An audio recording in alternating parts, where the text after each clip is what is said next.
Bonjour Bretagne, ravi de vous retrouver comme chaque soir pour décrypter l'actu régionale. Salut Christophe. Salut Pauline.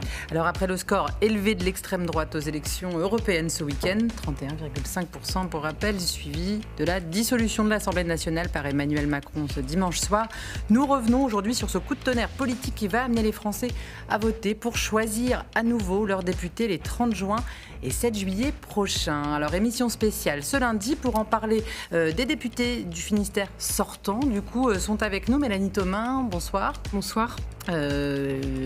Didier Legac n'est pas là ce soir, mais Charles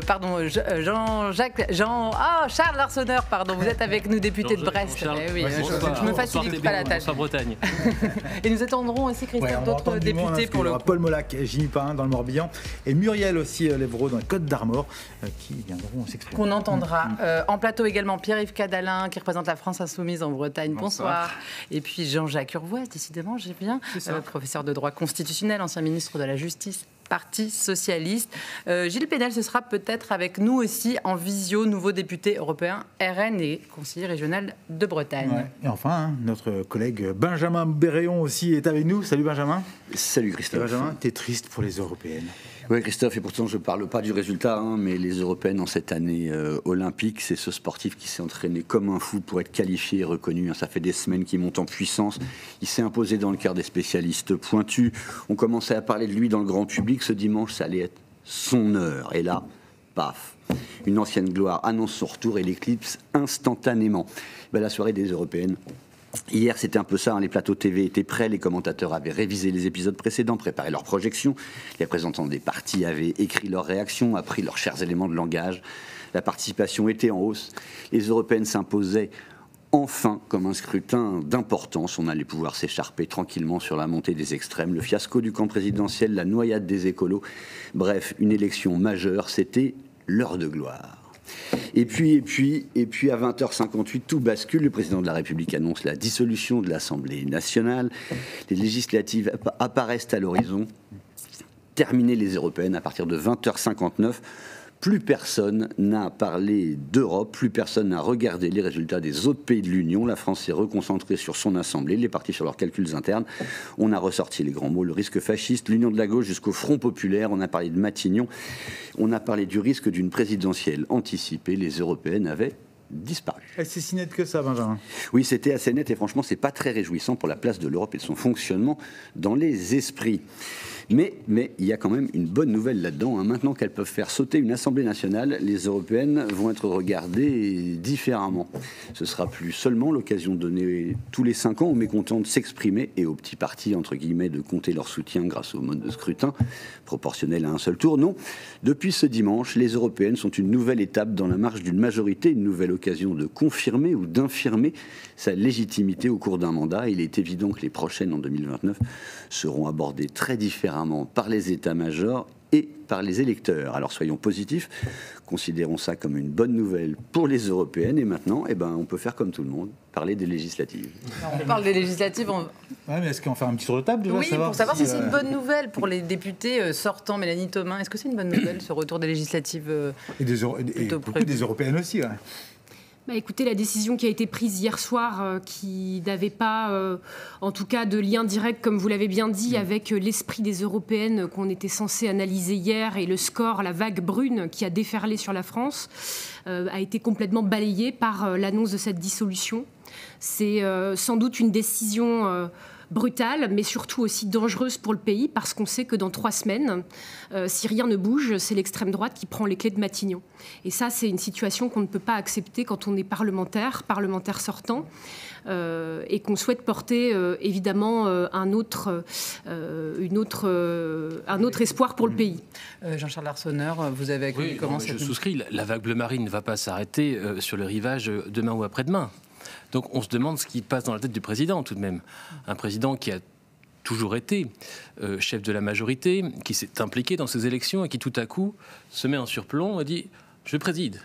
Et maintenant, Français, faites ce que vous voulez, semblant autoriser finalement tous les votes, y compris les votes extrêmes, et dans un pari qu'on peut considérer comme un coup de poker, mais j'espère pas un coup diabolique, parce qu'on se demande bien quand même quel est le but recherché. Pierre-Yves Cadalin. Oui, il est très clair que la situation posée par le scrutin d'hier et par la décision du président de la République est extrêmement grave, car le très haut niveau de l'extrême droite, y compris dans des terres comme les nôtres, ici à Brest, où il fait 20%, eh bien, nous impose d'avoir un grand sens des responsabilités, car il y a eu hier à la fois une défaite cinglante pour le macronisme, bilan de la retraite à 64 ans, bilan des réformes antisociales toujours poussées plus loin. Et il y a également, avec le scrutin d'hier, un signal qui est envoyé. L'après-Macron commence, et il va commencer avec les législatives. Donc l'enjeu, précisément, c'est, pour ces législatives, d'arriver à parvenir à constituer un grand front populaire, une unité qui permette de dire l'après-Macron ne passe pas uniquement par Le Pen. Il peut passer, cet après-Macron, par une politique positive de transformation sociale, la retraite à 60 ans, la hausse du SMIC. Tout cela est à portée de main.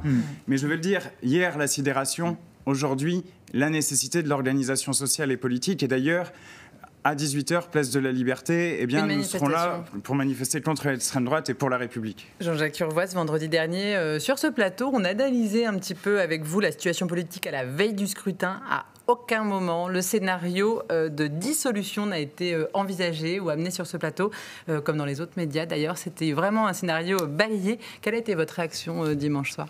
Et je dissocie en fait le geste du président de la République de sa conséquence. Je pense que dans une démocratie, on ne peut pas reprocher au président de la République de suggérer le point de vue du peuple. La base de la démocratie, son fondement, c'est le vote. Donc que ce soit un référendum ou une dissolution, que l'on fasse du peuple l'arbitre du débat politique me paraît plutôt une démarche saine. La conséquence peut être effectivement préjudiciable. Mais la politique, ce n'est pas une addition, c'est un mouvement. Et moi, je regarde la campagne qui va arriver, qui sera la plus courte depuis 1958. Il n'y a jamais eu de campagne législative qui n'ait duré que 20 jours. Elle va s'adresser à 100% de l'électorat. Or, hier, il n'y avait pas 100% des électeurs à aller voter. Et donc, ne partons pas du principe que ce qui était voté hier est acquis. Il y a 100% des électeurs, c'est-à-dire il y a 45% qui ne s'étaient pas déplacés hier. Je pense que les candidats auront d'abord cela comme mission d'aller chercher tout le monde. On a vécu un moment historique. Législative, c'est 577 circonscriptions, 577 votes. C'est pas du tout la même chose. Mais la dimension locale va comme jouer beaucoup moins quand vous avez que 20 jours de campagne. Parce que 20 jours de campagne, ça rend compliqué quand même le contact avec les électeurs dans des circonscriptions aussi vastes que celle, par exemple, de Mélanie Thomas, qui est très, très étendue dans le Finistère. Ceux qui ont des concentrations urbaines, ça sera sans doute plus simple. Mais les autres, ça va quand même être beaucoup sur les médias. On va en parler après un peu logistiquement, mais avant, on fait un tour dans le Morbihan. Oui, parce qu'en effet, on n'a pas de représentant de Renaissance sur le plateau, mais on a quand même été allé voir Jimmy Pahin, député MoDem du Morbihan, et il était interviewé par Eva Thomas. On l'écoute. Probablement la moins mauvaise des solutions. Il n'y a jamais de bonne solution dans ces cas-là, mais c'était la moins mauvaise des solutions pour que nous, d'abord, on reconnaisse un peu les bêtises qu'on a peut-être pu faire. On a sûrement fait des bêtises sur la retraite, sur la loi immigration, sur des choses comme ça, mais aussi dire un peu aux Français, parce que c'est eux qui décident, c'est eux qui votent, de dire aux Français, faites attention, nous partons dans une destination totalement inconnue. J'ai vraiment un petit peu peur pour le pays, quoi, parce que la fraternité, la solidarité, ce sont liberté, égalité, fraternité, ce sont les 3 devises du pays, et je ne suis plus sûr qu'on les retrouve. Il faut à tout prix qu'on arrive à trouver des terrains d'entente, qu'on arrive à se parler, qu'on arrive à bouter un petit peu. Il faut qu'on soit un petit peu aussi extrémiste que les extrêmes, quoi, quelque part, y compris parfois dans notre comportement et de nos envies de défendre les choses.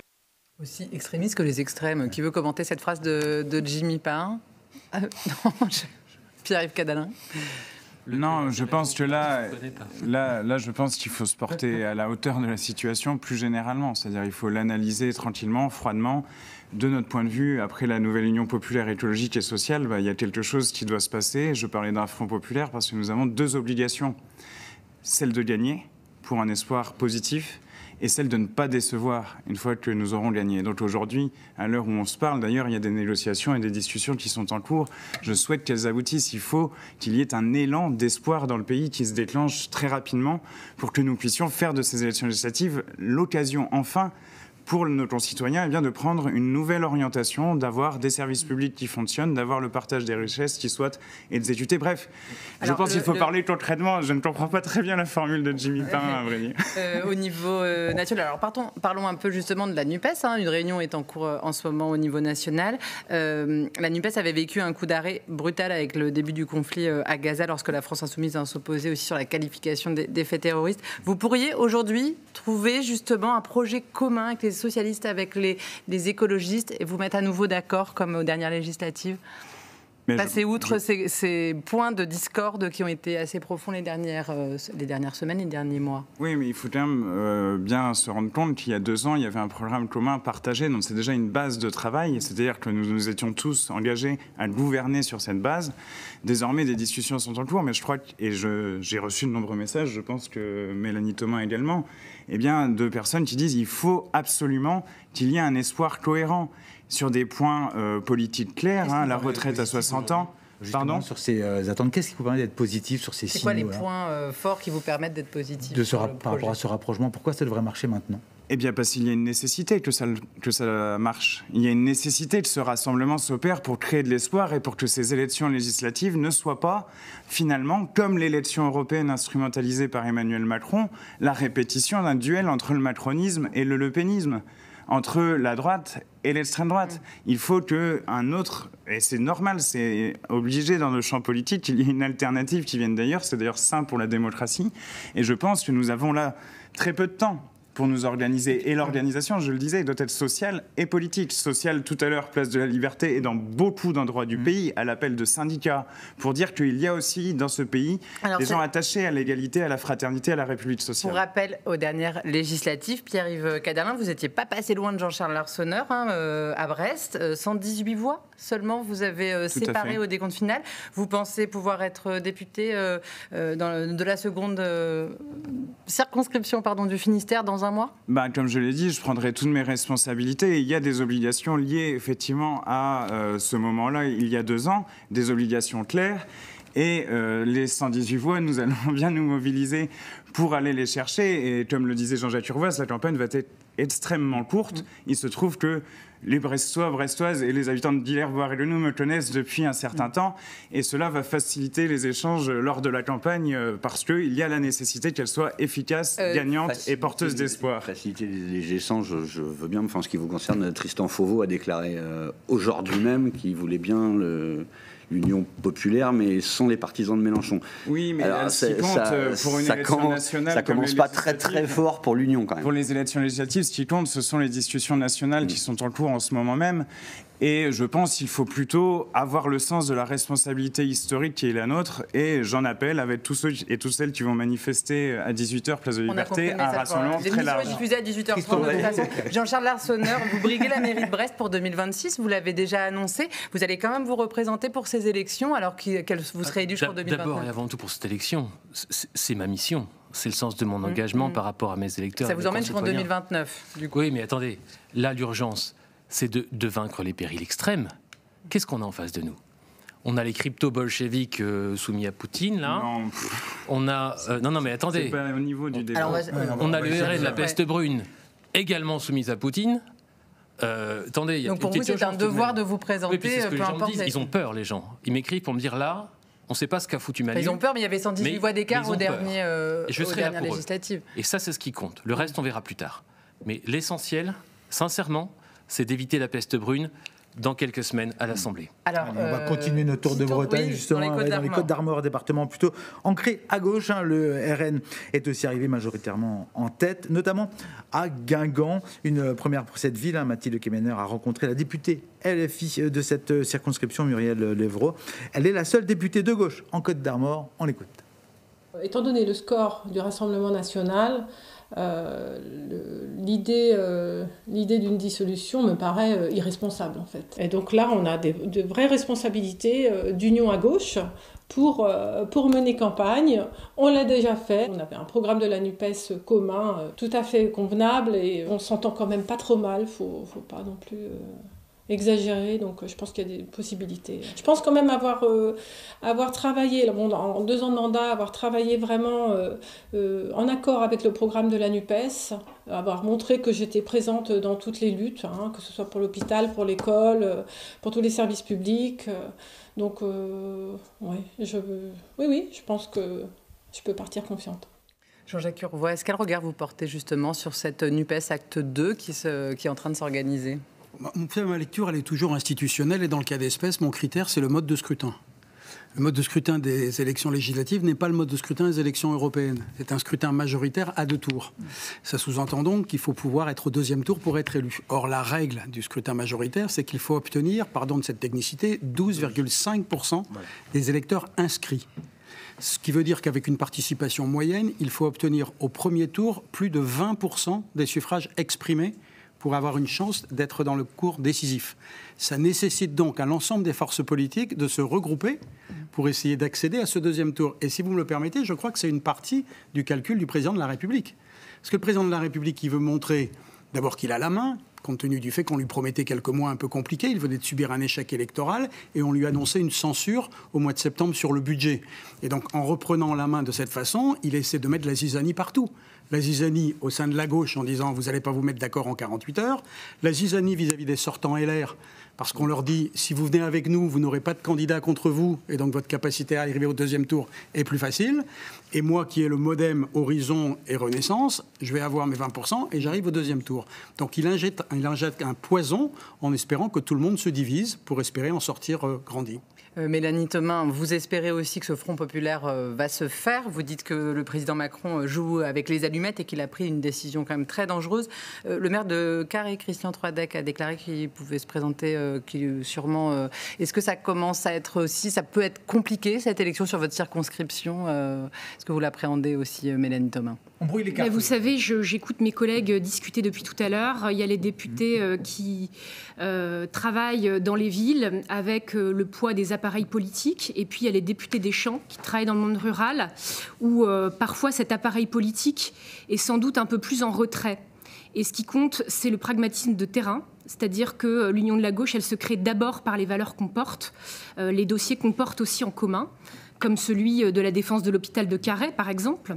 Et il y a une chose qui est très claire, c'est que dans le Finistère rural, quand vous regardez les scores, le RN, il est quasiment en tête partout.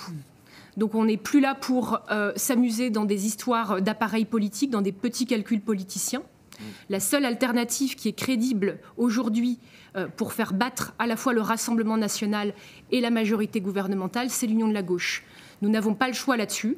Et donc ce que vous avez très bien suggéré tout à l'heure, c'est-à-dire cet espoir d'un front populaire qui peut à la fois constituer une coalition entre des militants de partis politiques, mais moi je pense aussi aux représentants du monde syndical, du monde associatif qui parlent beaucoup dans le monde rural. Et bien c'est aussi là qu'on va incarner une force de gauche alternative. Je pense aussi aux artistes, aux intellectuels qui sont très proches de cette union de la gauche pour un certain nombre d'entre eux et qui pourront porter un espoir dans le pays. En parlant de campagne. Ouais, on va aller voir ce qui se passe justement, notamment sur les marchés. Que pensent les Bretons de ce retournement de situation? Et Nora Le Nôtre et Arthur Malter étaient sur le marché de l'Est-Neuvin ce lundi matin. On les écoute. Je sais pas. Je sais pas. On est vraiment très surpris. Je sais pas trop quoi en penser en fait. Je sais pas qu'est-ce qui cherche derrière. Il y a sûrement un choix réfléchi de sa part. Maintenant, je vois pas trop le but, mais bon. Je pense peut-être qu'il souhaite mettre le Rassemblement national donc, aux responsabilités pour quelque part, dans 2 ans et demi, en tirer les conclusions et ils vont être complètement balayés. Là, je parle en toute neutralité. Là, alors, j'ai pas entendu le dernier mot, mais qu'est-ce que vous pensez de qui a été beaucoup la politique du avancée, effectivement. Ouais. La politique du pire. C'est-à-dire ce que dit ce monsieur, c'est qu'Emmanuel Macron craint que Marine Le Pen gagne en 2027 et donc il anticipe pour montrer qu'une fois que le Rassemblement national est au pouvoir, il n'est pas à la hauteur de ses espérances et que donc pour la présidentielle... C'est une stratégie possible de la part du président? C'est un calcul d'un cynisme total qui n'a jamais démontré son efficacité. Il suffit de regarder comment le gouvernement Orban gouverne la Hongrie ou Meloni en Italie. Exactement. C'est une méthode dangereuse quand même, je me permets de le souligner, parce que nous disent les électeurs électeurs du territoire aujourd'hui, ils nous disent qu'on les a abandonnés, qu'on les ignore très certainement dans les sujets qu'on traite en politique.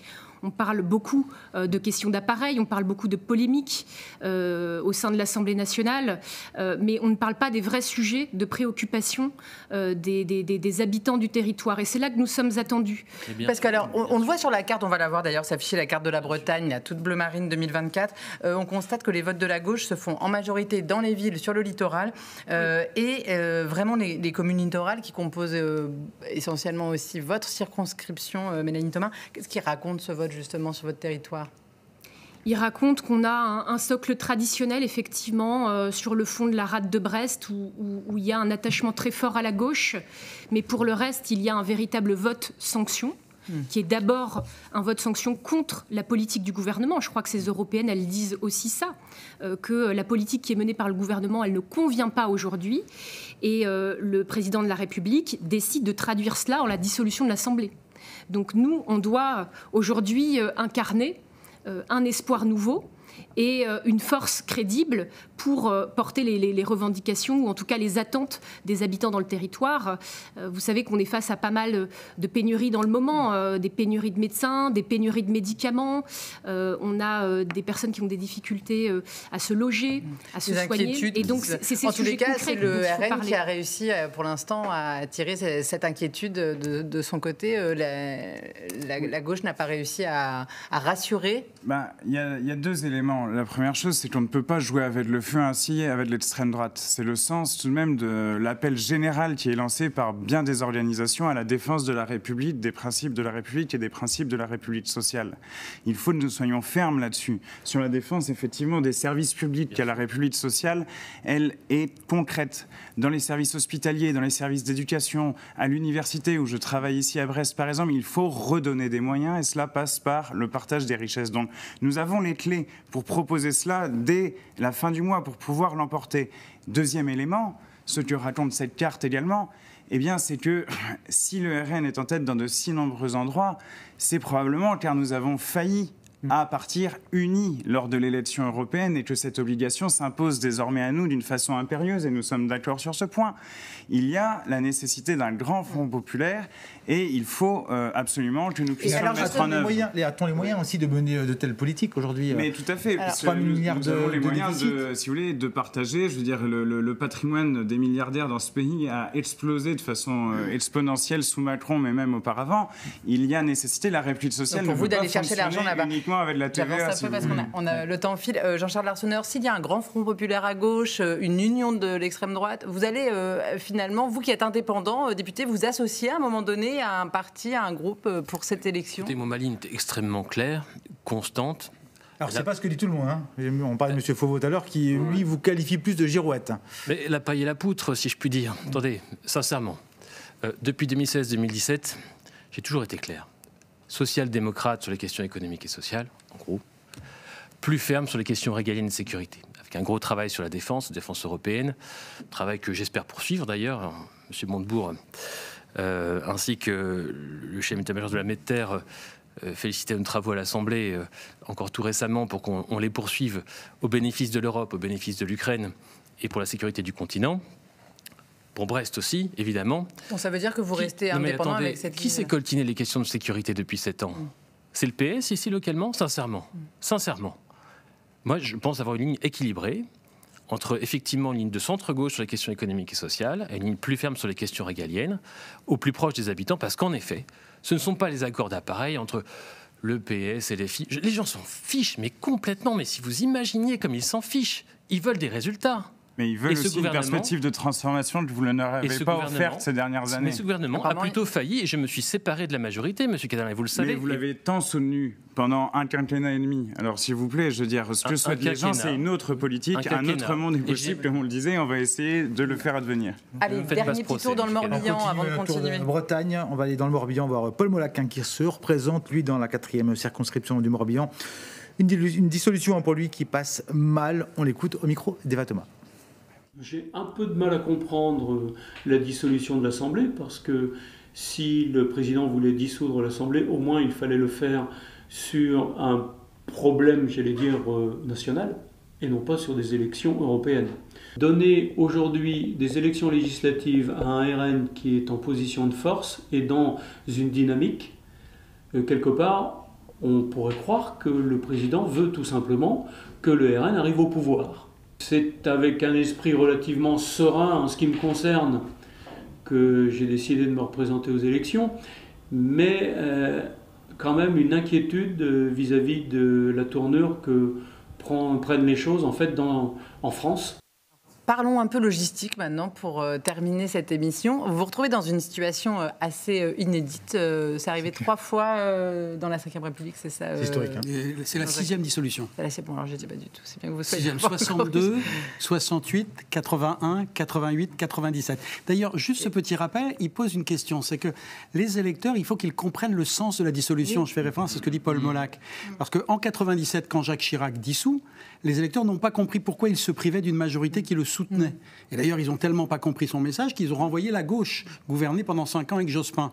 En 62, ils avaient bien compris pourquoi De Gaulle avait dissous. Il disait qu'il y a une différence entre le Parlement qui ne veut pas du suffrage universel pour l'élection du président de la République et le président qui veut. Les électeurs ont donné raison à De Gaulle.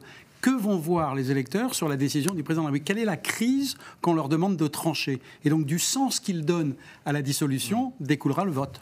Alors, parlons un peu du vote quotidien. Les députés, en tous les cas, Jean-Charles Arsener et Mélanie Thomas, vous n'êtes plus députés officiellement, vous êtes simples citoyens dans le mois qui vient. Vos collaborateurs ne peuvent plus être vos collaborateurs. C'est compliqué, c'est violent comme décision. Mélanie Thomas, là, il faut se réorganiser, partir en campagne tout de suite, sans attendre. Avant d'être députée, je suis d'abord militante. Donc le travail d'humilité, on le connaît, on le maîtrise. Et donc on repart en campagne, évidemment, avec toute l'humilité que cela va créer autour de nous. Et puis, je dois vous dire que depuis que je suis élue dans cette législature qui est toute particulière, on a tout de suite considéré qu'on était en campagne permanente. Et on a considéré que rien n'était gagné dans cette législature et qu'il fallait être extrêmement vigilant parce que la majorité présidentielle a toujours été très fébrile dans cet hémicycle et n'a jamais su s'imposer à travers les textes de loi. Donc nous sommes dans ce théâtre mouvant de l'hémicycle depuis de nombreux mois. Et là, quelque part, on est dans un épisode de clarification et c'est important d'être au rendez-vous, mobilisé. Et c'est d'abord le collectif qui va nous permettre d'agir efficacement dans les semaines à venir. Jean-Charles Arsener, comment ça se... Non, c'est ce qui est dit. Alors d'abord, depuis 2022, effectivement, la possibilité d'une dissolution est dans toutes les têtes. Donc, en effet, on s'y est préparé mentalement. Là, le moment est étrangement choisi. Ça vous surprend pas tant que ça? Mais ça surprend pas tant que ça. Je vais vous dire, la dissolution a été prononcée à 21h. À 22h30, j'étais avec mon mandataire financier à préparer la campagne. Voilà. Tellement on s'y préparait quand même mentalement. Bon. Ensuite, comme l'a dit Mélanie Thomas, ce qui change pas, c'est qu'on est tous les jours auprès de nos concitoyens. Voilà. Et ça, qu'on soit député, qu'on soit citoyen en campagne, candidat, résolument déterminé à proposer une offre sérieuse, dans la continuité. Vous êtes en campagne, hein, on le sent. On le sent bien. Oui, mais c'était ma question. Quand le RN est aux portes, heureusement. Vous êtes en campagne, mais on sort d'une campagne à l'instant. Pierre-Yves Cadin, même si vous n'êtes pas député, vous avez mené la campagne pour la France Insoumise. On vous a eu sur ce plateau les dernières semaines, etc. Oui, pour les européennes. C'est quoi l'état des troupes là? Vous êtes complètement fatigué aussi, on imagine. Non, comme je le disais hier, il y a eu un effet de sidération lié à la dissolution dans le contexte particulier, mais il y a aussi une volonté massive d'organisation. Je veux dire, là, de hier à aujourd'hui, nous avons reçu 20 nouvelles inscriptions dans notre groupe d'action ici à Brest. C'est quelque chose d'assez important et il n'arrête pas de m'en arriver. Mais ce qui est important, et qui se tourne vers ce qui est important, si vous voulez, c'est, Jean-Jacques Urvoas le disait, de comprendre les enjeux de l'élection, que tout le monde comprenne, car l'élection législative est une élection nationale qui va décider du cours et de la destinée du pays dans les années à venir. Donc il y a un enjeu absolument essentiel. Comment allons-nous gouverner ce pays? Et donc pour que l'enjeu soit clair, eh bien, il faut que l'Union se fasse dans la clarté sur des points essentiels. Retrait de la réforme de l'assurance chômage qui est actuellement en préparation, hausse du SMIC, retraite à 60 ans, et nous sommes prêts à retourner en campagne, si courte soit-elle, pour l'emporter. Et les électeurs vont devoir retourner voter à une période où c'était plutôt la tête dans le départ en vacances. Oui, c'est ça. C'est le 30 et le 7 juillet. Vous pouvez toujours faire aussi une procuration, mais il faut s'y prendre au plus vite. La démarche... Non, on a déjà écouté ça Non, on n'a pas écouté celui-là. Ah, c'est un autre interview. Et justement, les Bretons qui nous parlent du fait d'aller revoter à cette période-là. On les écoute. Je vote depuis que j'ai 18 ans et voilà, j'ai pas loupé une élection. Quand j'ai pas pu, j'ai fait une procuration. Il faut s'organiser parce qu'on est en vacances, donc ça va être compliqué. On est en famille en Martinique pour le deuxième tour, donc on va s'organiser de façon à ce que on puisse faire des procurations pour qu'on puisse voter tous les 4. Même si apparemment c'est, je sais pas, c'est pas très constitutionnel les dates d'élection, enfin les dates d'élection pour l'Assemblée, pour les députés, là, c'est pas constitutionnel en fait. Normalement, c'est pas légal. Voilà une qui a lu le télégramme ce matin, qui s'est inquiété, Jean-Jacques. Finalement, tout va bien. Oui, parce que hier, quand j'ai appris comme tout le monde la nouvelle, je me suis plongé, à la différence de beaucoup, mais chacun ses névroses, dans le code électoral. Et il y a un article, effectivement, qui dit qu'il faut 4 semaines avant le premier tour, ce qui voulait dire que les candidats auraient dû être désignés pour vendredi, ce qui était difficile. Mais la nuit m'a permis de plonger dans la jurisprudence du Conseil constitutionnel, qui est le juge de l'élection. Et le 4 juin 1988, il avait déjà jugé cette question. Et il avait considéré que le décret présidentiel pouvait écraser les délais du code électoral. Donc, les élections auront effectivement lieu le 30 juin et le 7 juillet. On rappelle les dates. Vous déposez vos listes dimanche au plus tard. Lundi, la campagne démarre officiellement. Et puis 2 semaines après, c'est terminé le vendredi. D'ailleurs, il y a un communiqué aujourd'hui de l'Association des maires de France qui protestent contre l'organisation aussi rapide parce qu'ils estiment ne pas avoir les moyens matériels à ce stade d'organiser l'élection compte tenu de ce qu'ils ont donné pour l'élection européenne. Donc ils protestent. Mais suivez-nous, on va beaucoup vous parler de tout ça sur TVO et TB Sud. Ça nous a quand même permis de confirmer qu'en une demi-heure, on n'a pas parlé d'Europe du tout. Ces élections européennes je vais surprendre Benjamin ont été ébouillées à une vitesse record. Et avant de se quitter, on voulait quand même apporter une autre information. Un petit mot de sport. Cette image, avant de se quitter, la joie des supporters du rugby club de Vannes. On les voit, Ils sont qualifiés pour la Coupe d'Europe. La petite Coupe d'Europe. Retour des joueurs victorieux. Là, on les voit face à Grenoble. Ils ont gagné samedi. Premier club breton à accéder au top 14. Le rugby club de Vannes jouera donc dans l'élite du rugby hexagonal. Puis c'est Laurent Villebout qui vous en parle le plus dans Multisport. Juste à suivre. Merci beaucoup d'avoir été nos invités. Nous, on se retrouve demain avec Sophie, même heure. Et d'ici là, très belle soirée en Bretagne. Kenavo.